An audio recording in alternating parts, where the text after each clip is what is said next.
You're scrolling through social media and see someone half your age doing the thing you've dreamed about for years. The knot in your stomach tightens. You think about pivoting careers, learning to code, starting a business, writing that book. Then the calculator in your head starts running. If you begin now, you'll be 43 when you're competent, 45 when you're actually good. That feels ancient.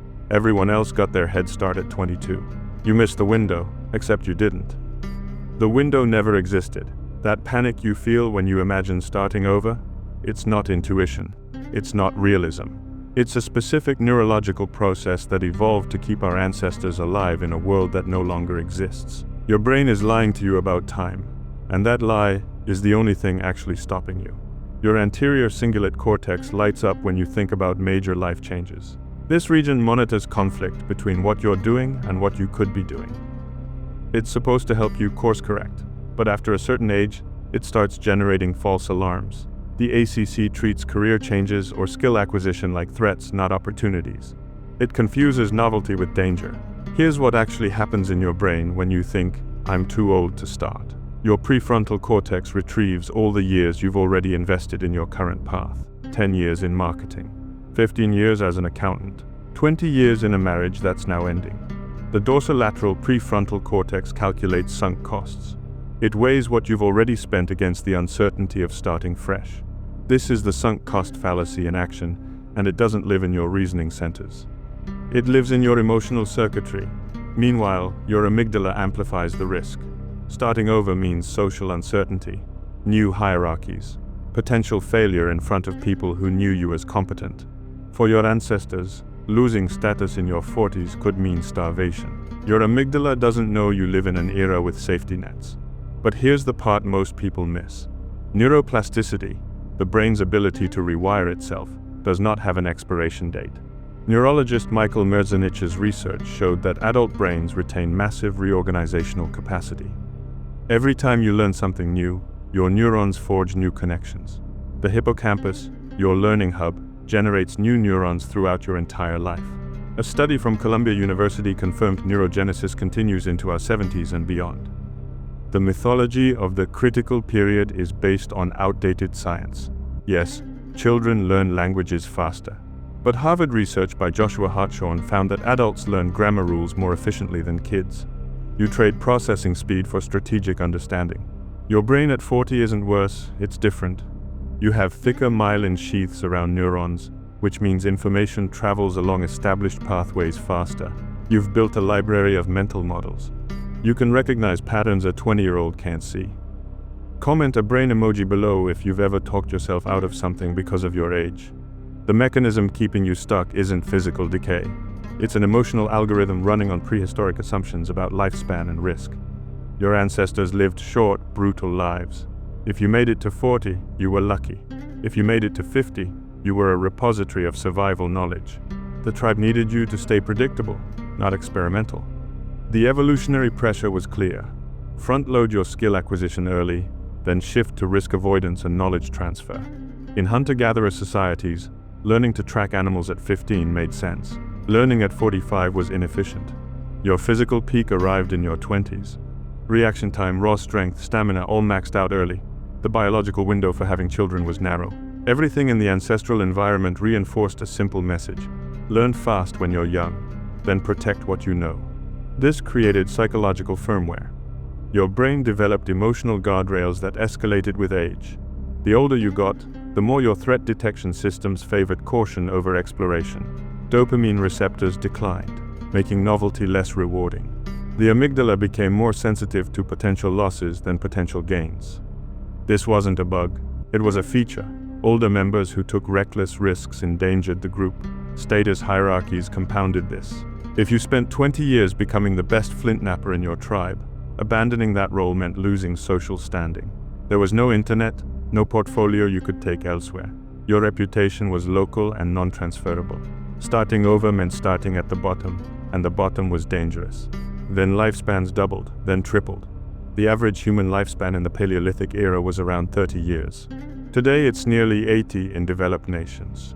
You have 50 years of adult life instead of 15. But your emotional operating system still runs on the 30-year model.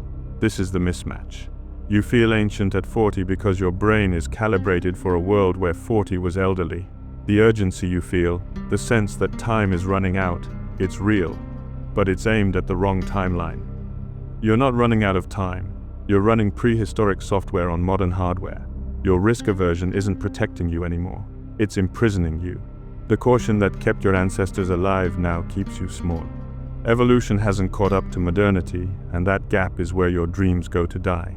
Vera Wang was a figure skater, then a fashion editor at Vogue. She didn't design her first dress until she was 40. Now her name is synonymous with bridal couture. Laura Ingalls Wilder published her first Little House book at 65. It became a cultural phenomenon. Colonel Sanders franchised Kentucky Fried Chicken at 62 after his restaurant failed.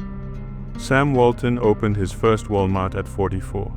These aren't anomalies. They're proof that the timeline in your head is fiction. A 2018 UCLA study tracked adult language learners. Researchers found that motivation mattered far more than age. When older learners had clear goals and consistent practice, their fluency outcomes matched younger students. The difference wasn't capacity, it was commitment. Younger learners had fewer competing responsibilities, not better brains. Neurogenesis research dismantled the myth that your brain stops growing. Columbia University scientists examined human hippocampi from donors aged 14 to 79.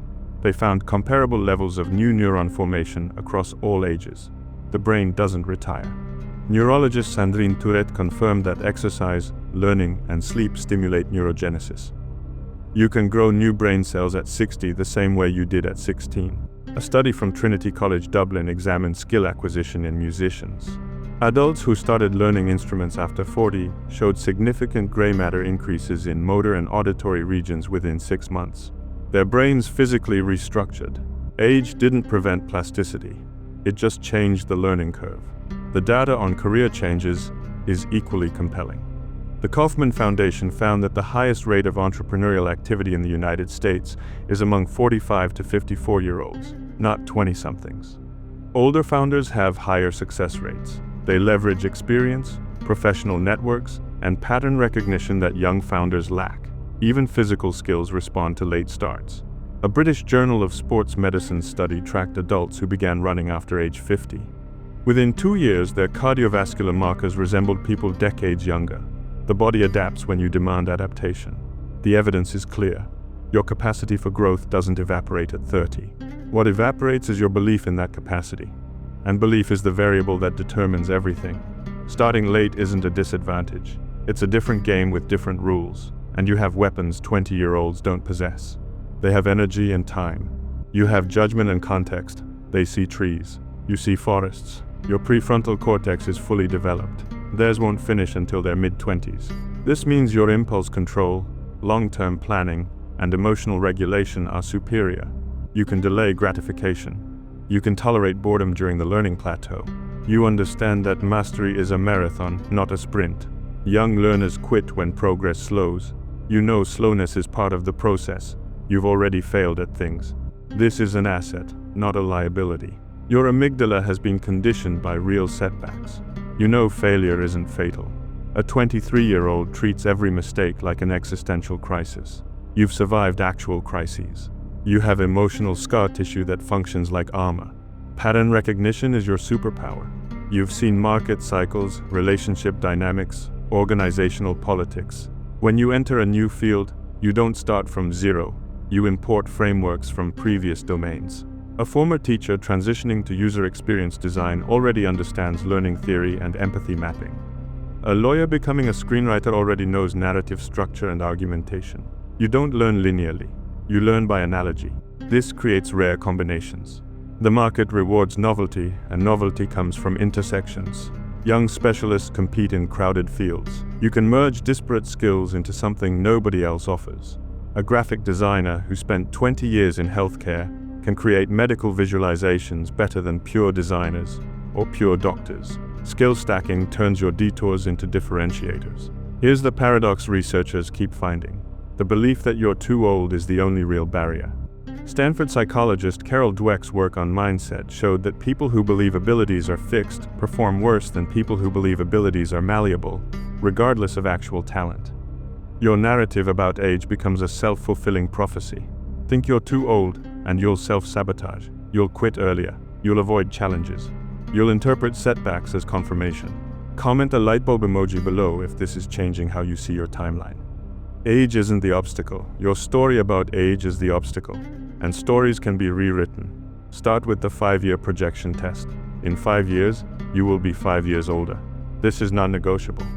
The only question is whether you'll be 5 years older with new skills or 5 years older with the same regrets. If you start learning piano today, you'll be a mediocre pianist in 5 years. If you don't start, you'll be 5 years older and still wishing you played piano. The time passes either way. Use it or waste it. Break the commitment down. Your brain panics at lifetime promises. Don't decide to become a software engineer.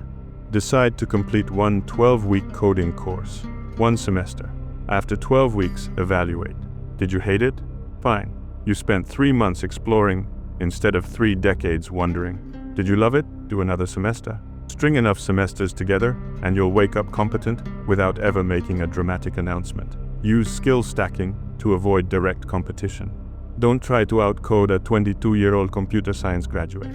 Instead, combine coding with your existing expertise. A former journalist who learns basic web development becomes a technical writer who commands premium rates. A physical therapist who studies data analysis can optimize rehabilitation protocols in ways pure statisticians can't. Find the intersection where your old skills and new skills create something rare. Protect your neuroplasticity like it's a physical resource, because it is. Exercise increases brain-derived neurotrophic factor, the protein that supports neuron growth. 30 minutes of elevated heart rate 4 times per week isn't optional if you're serious about learning. Sleep consolidates new information into long-term memory. 7 hours minimum. Novelty itself stimulates plasticity. Take different routes to work. Eat with your non-dominant hand. Your brain needs variability to stay flexible. Find proof of concept in your own life. You've already reinvented yourself multiple times. You learned to walk, talk, read, drive. You navigated puberty, college, first jobs, relationships. You survived layoffs, breakups, relocations. Your brain has reorganized itself dozens of times. This next transition isn't special. It's just another iteration of what you've always done. Join communities of late starters. Isolation kills momentum. Find the 50-year-old learning guitar, the 42-year-old training for their first marathon, the 38-year-old going back to school. Their existence proves the timeline is negotiable. Surround yourself with evidence that contradicts your fear. Finally, abandon the idea of catching up. You're not behind. You're on a different path with different advantages. The game isn't to become the youngest expert. The game is to become the most useful version of yourself. Age gives you perspective, resilience, and pattern recognition. Leverage those. Build something only you could build, because only you have lived your specific combination of years. You're not too old to start over. You're exactly old enough to start smart.